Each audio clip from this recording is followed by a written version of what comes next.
Jadi pada kemarin itu apa ada doa atau ibadah tertentu dalam Lailatul Qadar itu?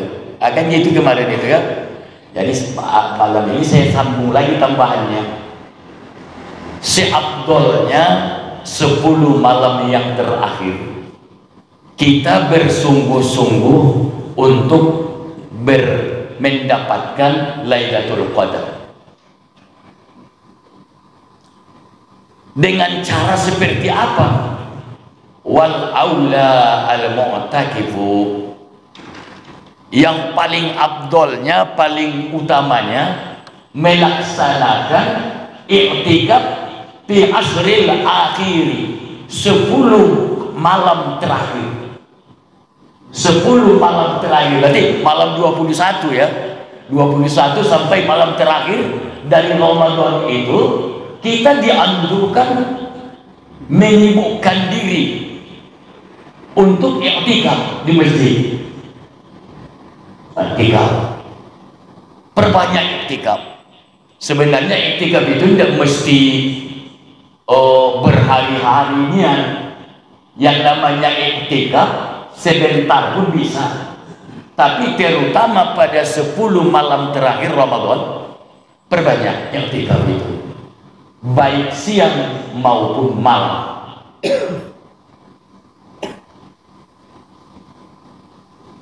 Wal istighalu bil ibadati, dan menyibukkan apa itu, mengkonsentrasikan ibadah kita dalam beribadah 10 hari terakhir.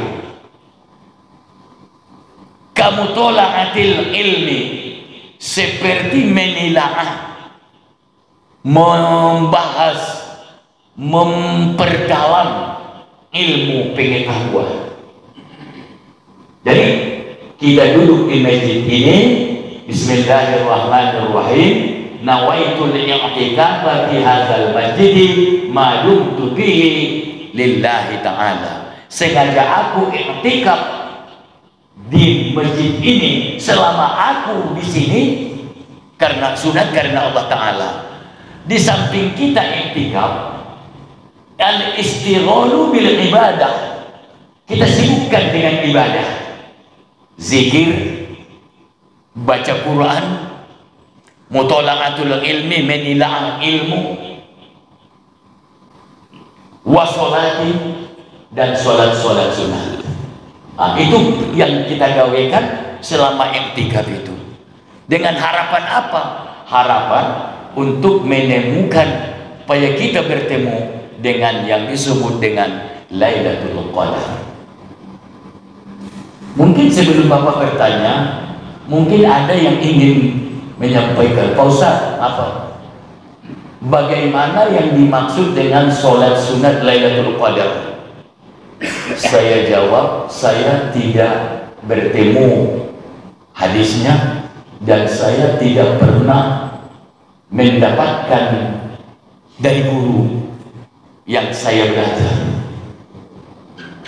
Cuma banyak saya dengar orang mengamalkannya, ya banyak, terutama di daerah Muara Bungo ada sholat sunat Lailatul Qadar. Saya mencari dalil sampai hari ini, ya bagi Bapak yang mungkin punya dalil atau menemukan, ya kan mungkin berbeda-beda yang kita baca, ya kan? Kitabnya kita baca. Saya sampai malam ini belum menemukan dalil disunnahkannya sholat Lailatul Qadar. Kalau ada, saya tidak menyalahkan. Ya mungkin pasti ada alasannya, pasti ada dalilnya, ya pasti ada dalilnya bagi yang mengamalkannya. Tapi kalau tidak ada dalilnya, setidak-tidaknya qaul ulama, pendapat ulama yang muktabar, bukan ulama zaman sekarang. Baik Bapak sekalian, Wa yusannu al-ijtihadu fil ibadati fi lailatiha wa yaumiha, dan dianjurkan, disunnahkan bersungguh-sungguh beribadah baik di malamnya ataupun siangnya. Di malam 10 terakhir atau siang 10 terakhir kita dianjurkan betul-betul al-ijtihad bil ibadah, bersungguh-sungguh dalam ibadah.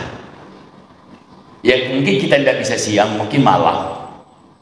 Ya kapan kita sempat. Tapi yang jelas Nabi SAW dan keluarganya apabila 10 malam yang terakhir, beliau itu berbeda dengan malam-malam sebelumnya. Maksudnya kesibukan ibadahnya itu Nabi. Kita bertemu Nabi pun tidak pernah. Orang mulia ini tidak ada. Kita orang republik ini tidak ada yang bertemu dengan Nabi, ya. Ya kan? Kebetulan aja kita orang Indonesia, lembut hatinya, mudah dapat iman.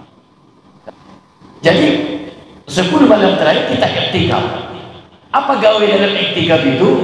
Al-istighfar bil ibadah, memperbanyak ibadah di masjid, berzikir di masjid, membaca Al-Quran di masjid, sholat sunat di masjid, mutola'atul ilmi wasima'ihi, membahas ilmu dan mendengarkannya. Itu pun semua adalah ibadah dalam rangka mengharapkan Lailatul Qadar. Bapak dan Ibu sekalian yang saya muliakan, itu pengantar pengajian kita pada pagi hari ini. Bagi ibu-ibu yang rajin baca Al-Quran, di pengajian kita pagi ini saya tambahkan sedikit. Qala Nabi SAW, Nabi SAW bersabda, Suratul Fatihah tamna'u ghadabar Rabb. Surah Al-Fatihah itu keutamaannya salah satunya untuk meredam marah Allah, meredam murka Allah. Itu memperbanyak membaca surah Al-Fatihah. Apa Al-Fatihah, Bu ya? Apa ada? Asal ada. Tidak ada orang yang tidak ada hafal Fatihah. Sedangkan orang yang tidak ada Islam pun apa? Ya, yang tidak Islam apa? Sama dengan sekarang puasa tidak, takjil habis. Itu tadi, Bu ya. Surah Al-Fatihah meredam murka Allah. Wa surah Yasin tamna'u atas al-qiyamah.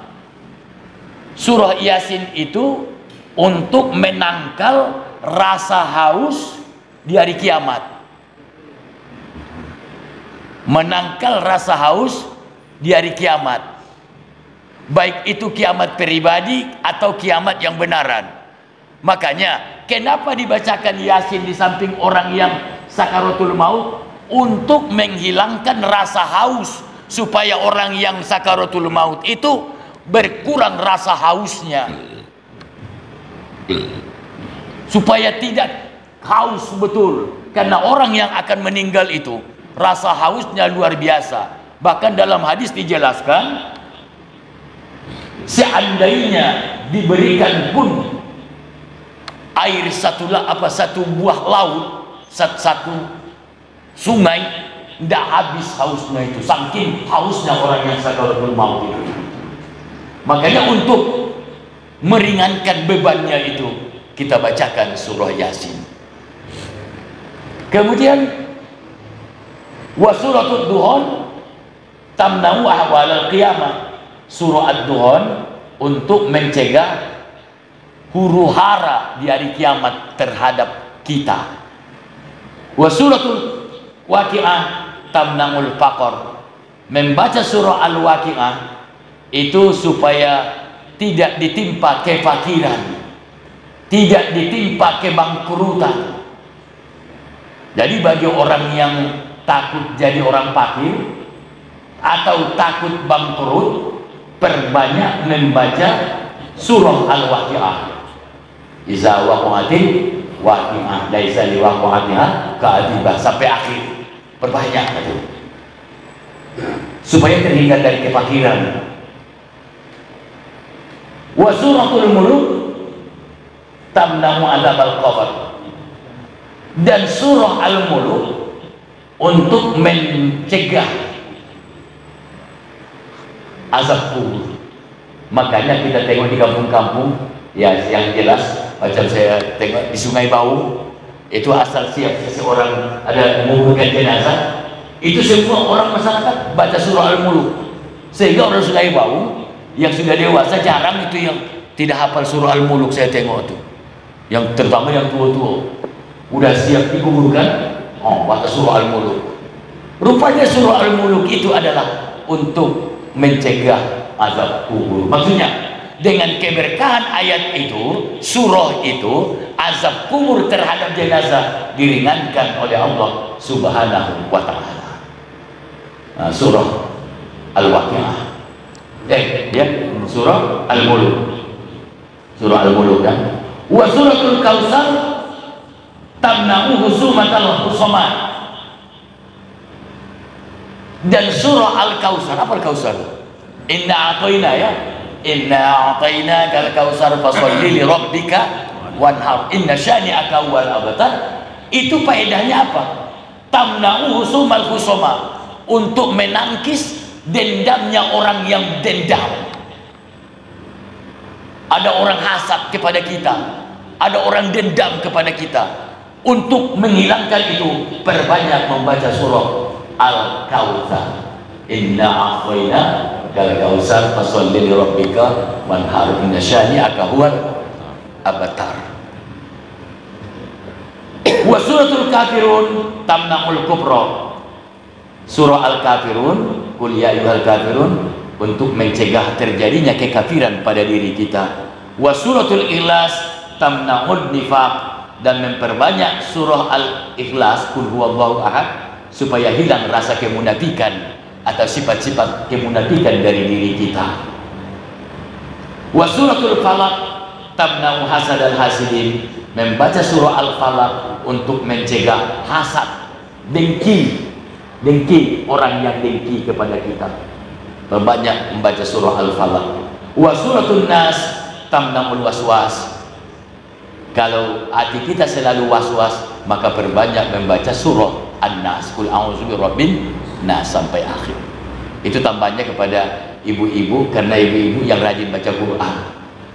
Jadi jangan segan-segan. Kenapa lah kita baca surah Al-Muluk? Kenapa kita baca surah Al-Tuhan?